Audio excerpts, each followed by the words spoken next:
I've shown a lot of trading methods here on this channel over the past couple of months. All of them show you different ways in how you can make coins in FIFA 21 Ultimate Team, but not all of them give you the exact same amount of coins after finishing. There's different trading methods to use at different price ranges, but there are some methods that I can use no matter what. And because of that, I'm able to make coins from those trading methods compared to other trading methods. So in this video, I'm going to be going over my top 3 most profitable trading methods that I use every time I play FIFA. Before I do get into the video though, if you do enjoy the content here, then make sure you hit the subscribe button and that notification bell. That way you'll always be up to date with the latest videos that we are uploading. At the minute, we are currently looking at trading methods for FIFA 21. We will soon be going into Euros, as that will be kicking off in just a few weeks, and straight after Euros we will be looking to FIFA 22. So if you do want to see all of that, then make sure you are subscribed to the channel. Getting back into the video. The methods that I will go through in this video are trade methods that have totaled the most amount of coins my club, and not so much about the coins within just one trade. I've got some trading methods coming out that involves icons, and they will give around 10,000 coins at least with every single trade that you make, but it does require you to have a lot more coins, around about 100k per player. So the entry level for that method is going to be a lot higher, whereas the methods that we're going to be talking about in this video are a lot less. Because they are a lot less, it means I'm able to scale them up a lot quicker to make even more profit. So let's just get straight into this. The first method is the 1-2-3 method. This method is great because you can use it at such an early stage. If you do only have a couple thousand coins into your account, this method is set up for you to put 1,000 coins minimum bid, 2,000 coins maximum bid, and 3,000 coins minimum buy now. This will give you all the players that are listed on the market between 1 and 2,000 coins but have a buy now above 3,000 coins.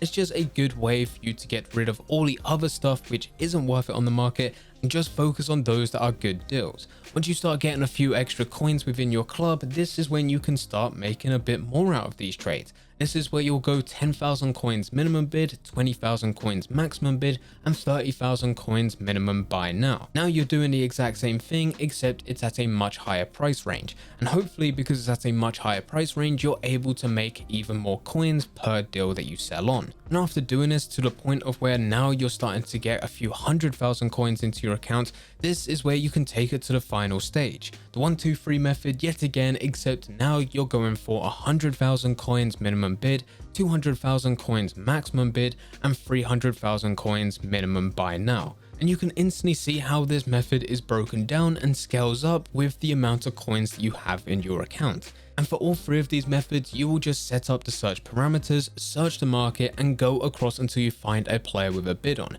If a player has a bid on, it means that that player is most likely listed with a much lower bid compared to what its lowest buy now is. So that gives room for you to make profit. You would just add that player to your watch list and wait until it gets down to the last 30 seconds until you put a bid in.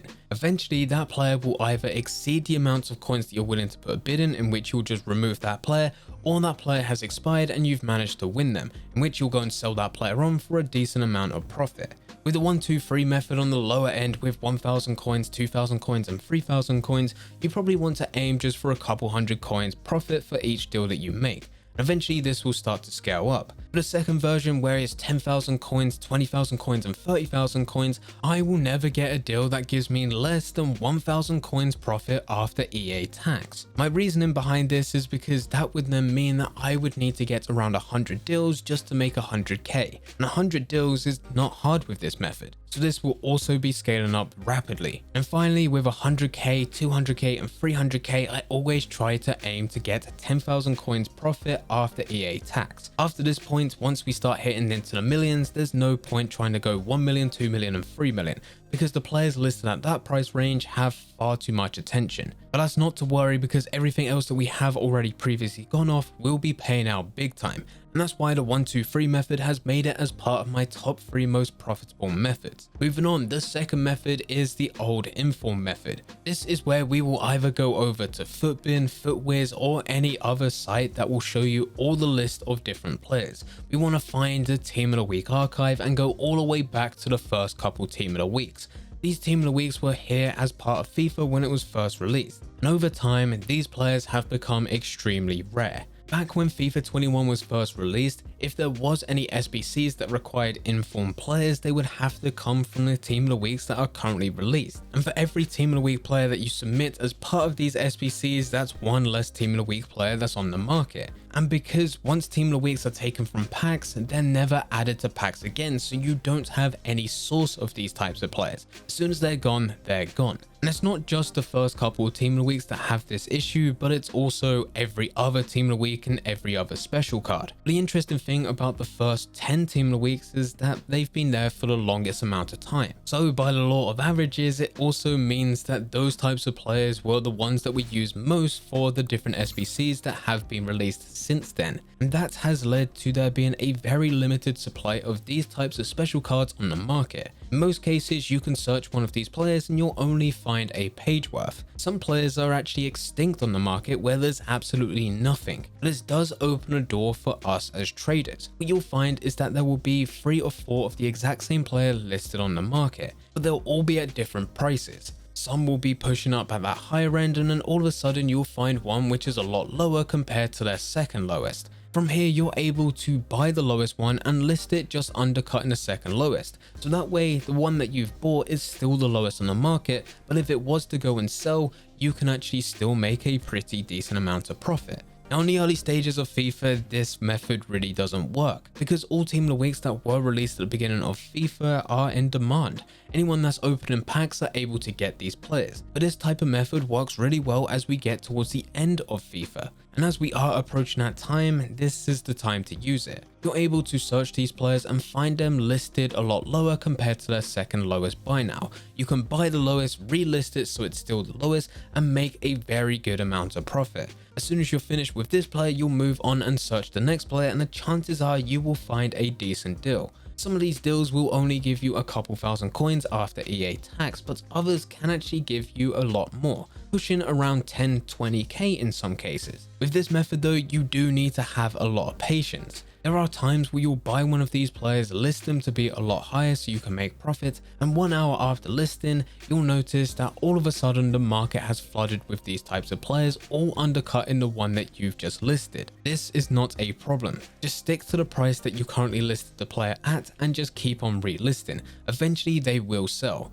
Some players will sell within the first couple minutes, whereas others can take a lot longer, but they do all sell eventually. Because of how easy this method is and the amount of profit that you're able to make on each card, this is why this method is part of my top 3 most profitable methods. Now moving on to the third and final method, I'm sure if you've been around on this channel for quite some time, you'll probably know exactly what this is. This is the bulk bidding method. This method requires next to no coins. If you just have a couple hundred coins, you can find players out there that can be bulk bidded on. You'll find the lowest buy now of that type of player, take a couple hundred coins away, and then bid at that price. You'll do this until you have a full watch list or you run out of coins. Each card you win, list and sell on will only give you a couple hundred coins profit each. But with this method, you're looking to get 10, 20, 30, 40 different deals at that price. Each one giving you a couple hundred coins, which would lead to a couple thousand coins. Not so long ago, I used this method during the first team of the season. As soon as that was released, I was able to buy some players for around 650, 700 coins and sell them for around 1,400 up to 1,800 coins. So in some situations, I was making over 1,000 coins profit.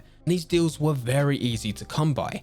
I actually made 250k profit in just that night, and I was only trading for a couple hours. That is a very good return. Now unfortunately for the rest of FIFA 21, we're not going to have any major events that get players that hyped to open that many packs, which would lead for me to go and get these amazing bulk bidding deals. So you can't use it to that degree, but you can still use it and you can still make a very good amount of profit. You might not get as many players and you might not make as much coins per deal, but you're still making a very good amount. The trick here is just finding the correct player. The best thing for you to do is go on one of these FIFA sites which list all FIFA 21 players and look for rare gold players rated between 75 all the way up to 82, and just go through each player and check their price on the transfer market. You'll try the method out on each and every one of these players, and after they expire, if you've won any, that's a decent player to stick with. Just carry on doing this after every game you play. But if you win absolutely nothing, then your best bet is to move on to the next player in that list and just keep on going down the list. Eventually you'll do this so much that you know exactly what players work and what players don't work. So you'll never have to use this list again. You'll just immediately go to the players that you know that work. And now it's just about rinse and repeat. You just keep on doing this method every single day. It takes no skill and no effort whatsoever. And I think it is definitely worth it because it has made it on this list. But anyway guys, those are my top 3 most profitable trading methods. As said, this isn't so much about trading methods giving me the most amount of coins for just the one deal, but more looking at the amount of coins that I've managed to total up over the last month of just trading. These are the ones that I have had the most success with, and because of that, they've equaled the most amount of coins. If you do have any questions about any of these trading methods, then feel free to leave them in the comment section down below. But anyway guys, I hope you guys did enjoy. If you did enjoy, don't forget to leave a like and subscribe. But for now, I'm going. So see ya.